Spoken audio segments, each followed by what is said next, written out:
सरकार की जो बड़ी उपलब्धि है वो आपके सामने बताना चाहता हूं। मुख्यमंत्री जी बैठे हैं। आज इस सरकार के अंदर 2,09,000 से ज्यादा पोस्ट जो है वेकेंट है। जिस सरकार के अंदर 45-48% कर्मचारी अगर कम होंगे,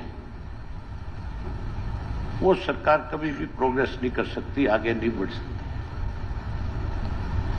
आज ऐसी हालत है एजुकेशन डिपार्टमेंट की, एजुकेशन मिनिस्टर बैठे हैं। आज 71,000 से भी ज्यादा पोस्टें जो है एजुकेशन डिपार्टमेंट में वेकेंट है। अगर इतनी पोस्ट वेकेंट होंगी तो फिर मान करके चलो कि गरीब का बच्चा नहीं पढ़ पाएगा। जो मीडियम क्लास के लोग हैं या जो अपर क्लास के लोग हैं, वो तो अपने बच्चों को प्राइवेट स्कूलों में ले जाकर के पढ़ा सकते हैं, लेकिन आम आदमी का जब बच्चा है, जो मजदूरी करता है, जो लैंडलेस व्यक्ति है, उसका बच्चा जो है किसी भी हालत में आगे नहीं बढ़ पाएगा, किसी भी तरीके से एजुकेशन नहीं ले पाएगा।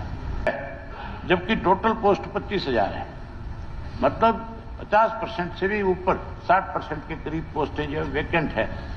अगर 60% पोस्ट वेकेंट होगी, गरीब आदमी का इलाज कहाँ होगा? किस हॉस्पिटल में जाएगा? कहां जाकर के अपना एक्सरे कराएगा? कहां जाकर के अपनी MRI कराएगा? कहां जाकर के कोई और दवाइयां लेने का काम करेगा? आप एक बिल लेकर के आ रहे हो, मैंने सुना है, जिसमें कह रहे हो कि जब तक डेड बॉडी हॉस्पिटल से बाहर नहीं जाएगी, जब तक उसका पूरा पैसा नहीं दे दिया जाएगा। इस तरह का बिल भी आप लेकर के आ रहे हो। क्या बात होगी? टाइम हो गया जी।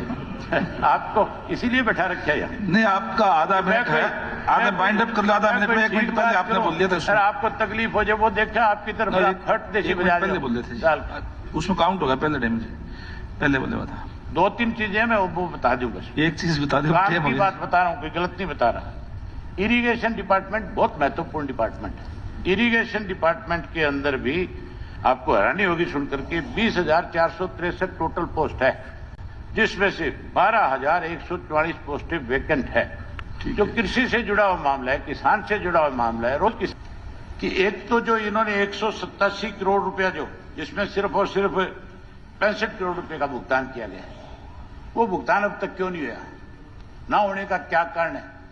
ये कह करके टालती है सरकार है कि जिन कंपनियों ने बीमा किया वो आपको क्लेम नहीं दे रही टाइम पे, और उनकी तरफ से पैसा नहीं आ रहा।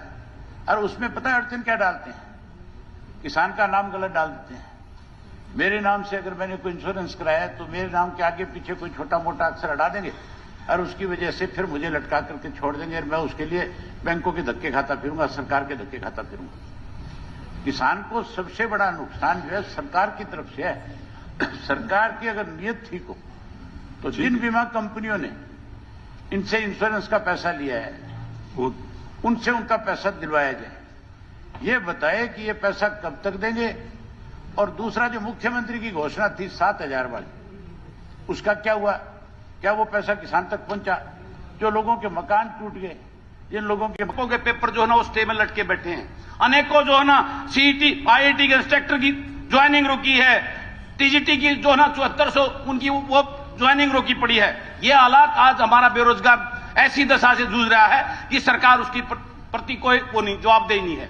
सिर्फ D ग्रुप का हवाला देकर हमारे हाईली क्वालिफाइड बच्चों को D ग्रेड करने के लिए उनको चपरासी की लाइन में खड़ा कर दिया। आज ये सबसे बड़ा दुर्भाग्य है इस प्रदेश का, जो बड़े बड़े दावे करती है सरकार, अगर हम आगे जा रहे हैं। आज D ग्रुप एक ऐसा खिलौना, एक जुंझना बना दिया है कि हमारे हाईली क्वालिफाइड बच्चे उस D ग्रुप की लाइन में चपरासी, आज वो जो पहले लगे हुए हैं वो शोषण हो रहा है उनके साथ में। तो एक MA MTech बच्चा अगर चपरासी बनेगा, उसकी हर रोज मृत्यु हो रही है। वो आज मजबूर आत्महत्या करने, अनेकों केस हरियाणा की सरकार के उसमें आ चुके हैं।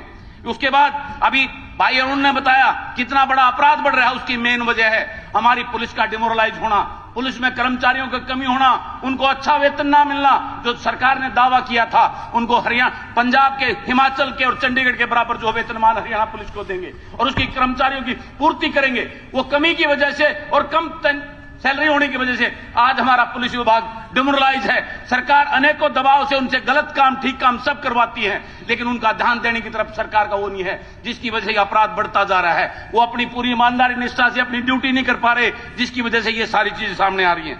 उसके बाद मैं पोल्ट्री फार्म की जो पॉलिसी केंद्र सरकार की है, मैं सरकार से कहना चाहता हूं, जब आपकी सरकार है केंद्र में तो स्टेट में वो पोल्ट्री फार्म की कॉन्ट्रैक्ट की पॉलिसी को लागू क्यों नहीं कर रही सरकार? इसके पीछे सरकार की क्या मंशा है?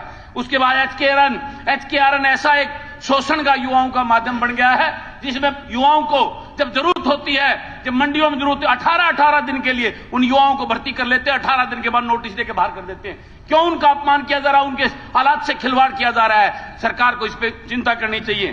फार्मासिस्ट, हमारे प्रदेश के फार्मासिस्ट, उनको फार्मेसी लगाती है सरकार और उसी पद से रिटायर कर देती है। उनकी जो है ना प्रमोशन पॉलिसी क्यों नहीं लागू करती? इस पे सरकार को विचार करने की जरूरत है। माननीय हाई कोर्ट ने कितना बड़ा शर्म की बात है हरियाणा प्रदेश के लिए, हमारे स्कूलों के ऊपर जो चीज सामने आई, शिक्षा मंत्री जी बैठे हैं कि हमारे ओपीएफ की बड़ी बड़ी बात करते हैं और हमारे स्कूलों में लड़कियों के लिए कि लगभग 550 स्कूलों में शौचालय ही नहीं है।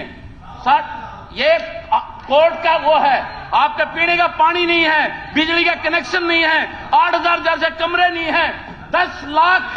दोबारा हमने एफिडेविट दे दिया, मेरा समय रोक दो जी। एफिडेविट में लिख के दे दिया कि सारे स्कूलों में शौचालय है, सारों में बिजली की व्यवस्था है, सारों में पीने पानी की व्यवस्था।